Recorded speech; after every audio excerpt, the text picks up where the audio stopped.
இவ்வளோ தான் பறிக்க முடிஞ்சுது. வணக்கம் மக்களே, எல்லாம் எப்படி இருக்கீங்க? இன்றைக்கி வீடியோவில் என்ன பார்க்க போகிறோன்னா சூரப்பழம் பறிக்க போகிறோம். எங்கள் சைடில் இந்த பழம் நிறையவே இருக்கும். உங்கள் சைடில் இருக்குமான்னு தெரில. இந்த பழம் பாருங்கள். உங்கள் சைடில் இருந்தால் இதுக்கு என்ன பேர் சொல்லுவீங்கன்றதை கமெண்ட்டில் சொல்லுங்கள். இதுதான் இந்த பழம். இந்த பழம் ரொம்ப சின்னதாக இருக்கிறதால கையால் பறிக்க முடியாது. அது மட்டும் இல்லாமல் செம்ம முள் இருக்கும். பறிக்கிறது ரொம்பவே கஷ்டம். அதனால் என்ன பண்ண போகிறேன்னா கீழே வந்து தாழ்பாய் போட்டேன். இப்போ குச்சி எடுத்து அடித்தோம்னா பழமெல்லாம் கீழே உதிர்ந்துடும்.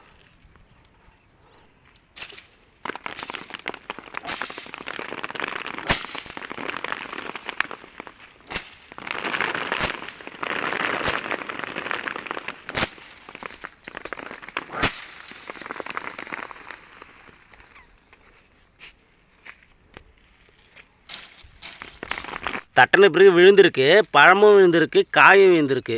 இதை வந்து நம்ம தனியாக பழத்தை பிரித்து எடுத்தாகணும்.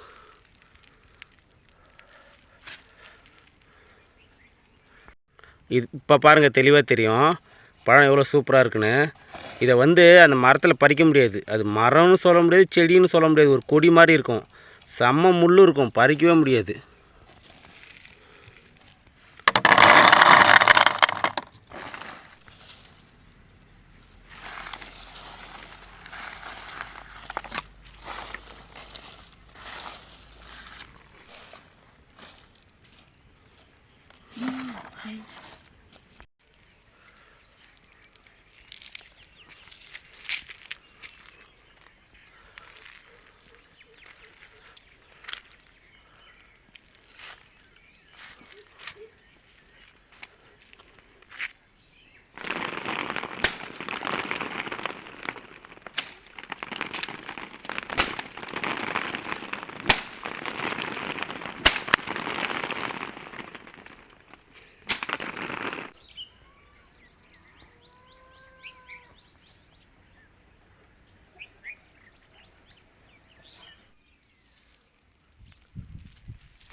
இவ்வளோ தான் பறிக்க முடிஞ்சுது.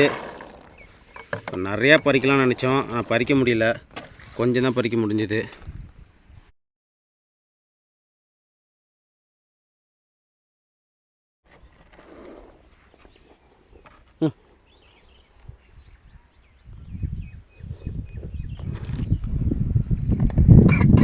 இதுதான் நான் சொன்ன சூரப்பழம். இதோட டேஸ்ட் எப்படி இருக்கும் அப்படின்னாக்கா, இனிப்பும் புளிப்பும் கலந்த மாதிரி இருக்கும். இதில் வந்து பார்த்திங்கன்னா தோல் பகுதி மட்டும்தான் பழம், முக்கால்வாசி கொட்டையாக தான் இருக்கும். ஆனால் சாப்பிட்டா நல்லாயிருக்கும். கொட்டையும் சேர்த்து சாப்பிட்லாம், ஒன்றும் பிரச்சனை இல்லை. காட்டு பழம் இது. நீங்கள் சாப்பிட்டுட்டிங்கன்னா இதோட பேர் என்னன்றதை கமெண்ட்டில் சொல்லுங்கள். நாங்கள் வந்து சூரப்பழம் அப்படின்னு சொல்லுவோம். வீடியோ பிடிச்சிருந்தா ஒரு லைக்கை தட்டி விடுங்க. கண்டென்ட் பிடிச்சிருந்தா சப்ஸ்கிரைப் பண்ணி ஃபாலோ பண்ண மறக்காதீங்க. அடுத்த வீடியோவில் பார்க்கலாம்.